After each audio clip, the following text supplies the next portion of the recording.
आओ चलो चलकर आगाज करते हैं। जो चल रहा है उसे छोड़कर एक नई शुरुआत करते हैं।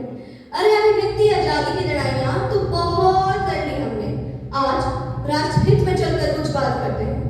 नमस्कार, मैं सिमर के श्री संजीवनी स्कूल से आप सभी का स्वागत करती हूँ। आज मैं अभिव्यक्ति की आजादी लक्ष्मण रेखा के इस विषय में आप सभी के समक्ष अपने भावनाओं को रख रही हूँ। अभिव्यक्ति यानी विचारों का प्रकाशन। ये विचार तो अमर्याद है, ये विचार तो मन की लीला है, परंतु इन विचारों पर मर्यादा का होना भी आवश्यक है। इसी मर्यादा को लेकर हमारे भारतीय संविधान एवं लोकतांत्रिक व्यवस्था ने हमें अनुच्छेद 19 के तहत बोलने यानी अभिव्यक्ति का मौलिक अधिकार दिया है। अगर global state of democracy indices की माने तो विश्व के केवल 165 देशों ने ही अपने नागरिकों को बोलने का अधिकार दिया है।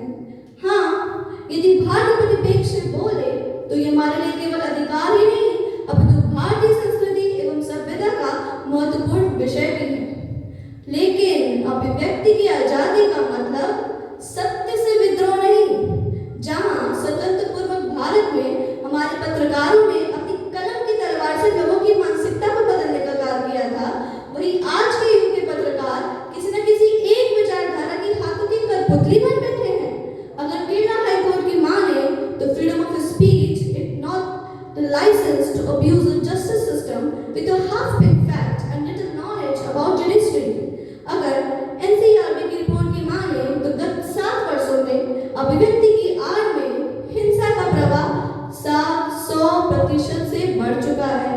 मित्रों, हमें रचनात्मक आलोचना और अपमान के बीच का फर्क समझना ही होगा। We need to understand that freedom of speech comes with a great responsibility. हाँ, अभिव्यक्ति तो है हमारे पास, पर उसकी लक्ष्मण रेखा कहाँ है? क्योंकि मर्यादा से परे स्वतंत्रता परतंत्रता ही कहलाती है। जब हम बात करते हैं लक्ष्मण रेखा की, तुम्हारा ये देश भारतवर्ष सभ्यता, शालीनता और नैतिकता का प्रतीक है। इसी नैतिकता के आधार पर हम सभी को अपने विचारों के प्रकाशन से पूर्व परीक्षण की आवश्यकता है। आज देश की वो धुंध विचारधारा जो अभिव्यक्ति की लहराती पताका को धर्म ध्वजा बनाकर उसके आड़ में दुष्प्रचार कर रही है।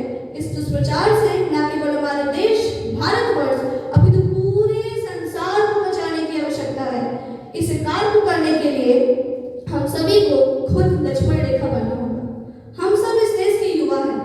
जो ये ब्रह्मांड से सोच सकता है हम वो कर सकते हैं। इसी आत्मविश्वास के साथ, इसी स्वनिर्धार के साथ हमें आगे बढ़ना होगा और अपनी राष्ट्र की रक्षा करना होगा।